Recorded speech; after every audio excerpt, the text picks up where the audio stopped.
need bikini chef here. So remember, I done spent like $15 on that lamb rib, and then I messed it up. So all those pieces are gonna have to go in the trash.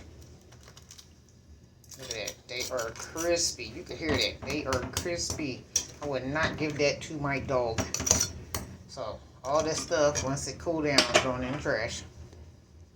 This is the good one right here. So I can't be mad at nobody but myself because I was in the room uploading TikTok videos and not paying attention. I heard the timer go off, but I ain't come in here.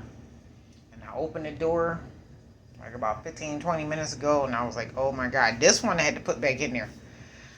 And as you can see, I still tried to cut it again. I still couldn't cut the slice it, so he just gonna have the whole big piece to itself.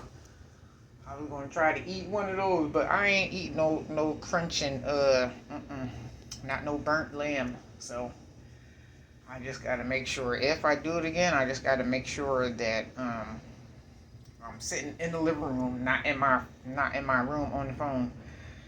And I can admit that I messed up. I can admit that. So I'm not gonna make no excuses. I was in the room on my phone. So this is the only good one out of all of them. So I'm mad, but taught me a valuable lesson. Don't do it the next time. That's all. So I hope y'all have a good day. And it's going to be 2 videos. This is going to be the second one or the third one. There's a lot going on in here today. Okay. Kisses.